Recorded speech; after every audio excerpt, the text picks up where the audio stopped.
Assalamualaikum warahmatullahi wabarakatuh. In this part of the discussion, we are going to highlight the functions of a Sharia governance system. So, as the objective of Sharia governance system is actually to ensure the Sharia compliance of the business and practices of Islamic financial institutions, it is important to know the processes and procedures that we have discussed in our previous discussion. And normally these processes and procedures will incur cost and also involvement of various um, organs or various departments within the IFI itself.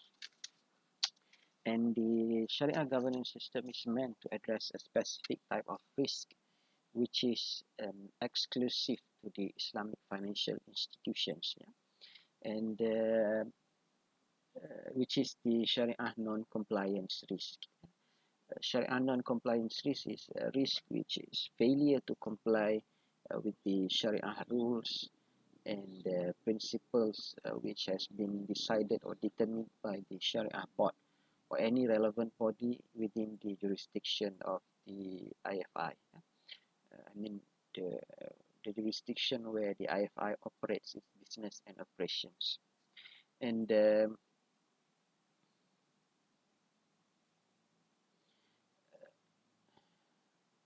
this respect, the Sharia compliance risk as the risk of fatwa rejection and differences as a form of operational and regulatory risk. So that's why because it is difficult to measure and to categorize what is actually the Sharia non-compliance risk. So that's why some scholars or some practitioners are referring the Sharia non-compliance risk as categorize the Sharia non-compliance risk under the purview of the operational risk. And the risk normally derive due to the non-standard practices of Islamic financial products. And normally what does it mean by non-standard practices is the practices of the staff within the Islamic financial institutions, especially in products offering, are different from the decision which has been made by the Sharia board. So the risk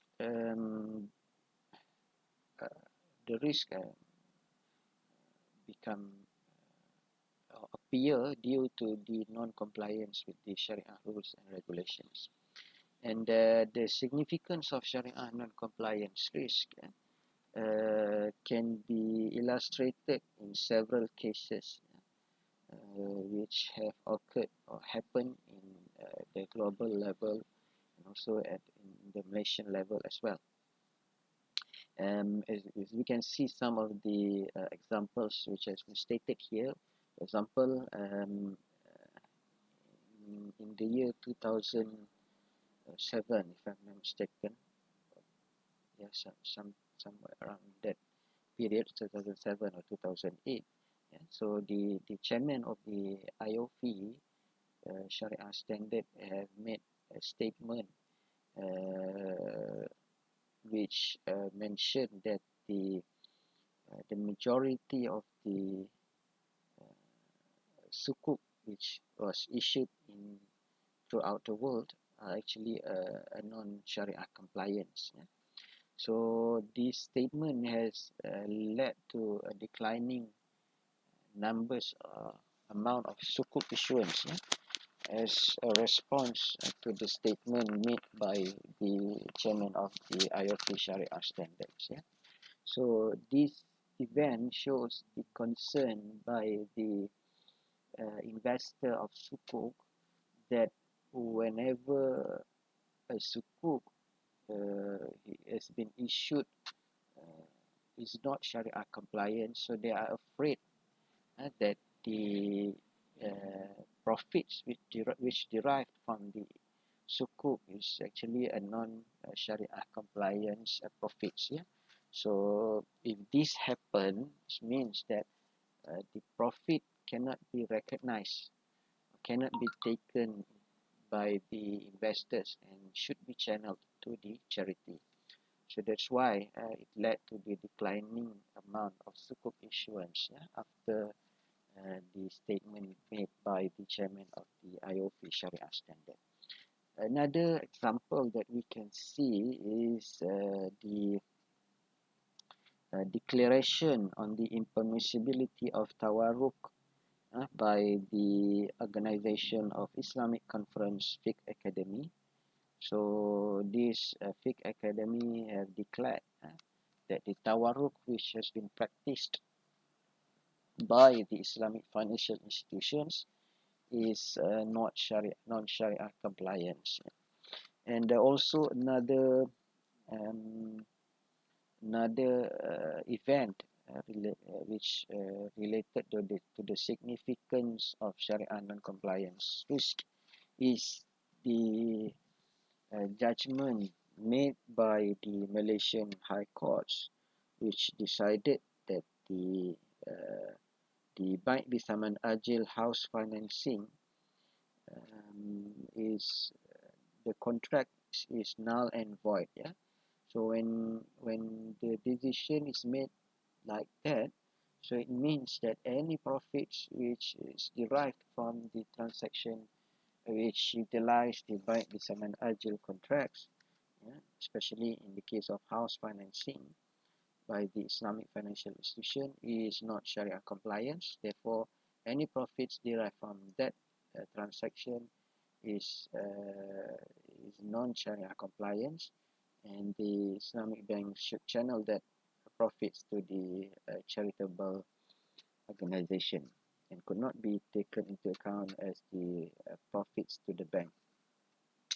So it creates a panic throughout the Islamic financial industry in Malaysia.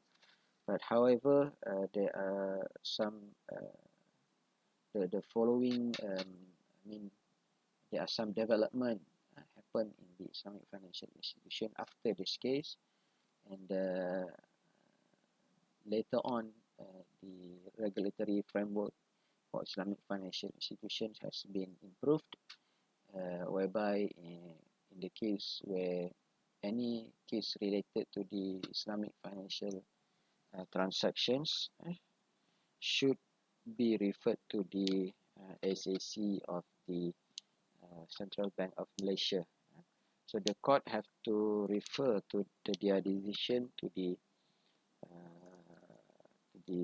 Sharia Advisory Council of the Bank Negara Malaysia before. And most importantly, the decision of the SAC of the Bank Negara Malaysia is binding upon the court to follow. And then afterwards, of course, the Islamic Bank have phased out offering the Baik Bisaman Ajil house financing, and they are now majority of the financing have been using the tawarruk contracts. And the Sharia non-compliance risk is difficult to manage, because there are no specific risk management models, but I see some progress in the guideline and policy which has been issued by the Central Bank of Malaysia on how to manage the Sharia non-compliance risk. Yeah? Nowadays, the Bank Negara Malaysia have developed systems where each and every Islamic financial institutions have to report any Sharia non-compliance transactions in the system, so that the Bank Negara Malaysia can, and also the Islamic financial institutions can monitor properly the management of Sharia non-compliance event. And IFSB classifies this risk as part of operational risk, which can be managed through a sound and proper Sharia governance systems. Yeah. So these are all the functions of governance system within the Islamic financial institutions.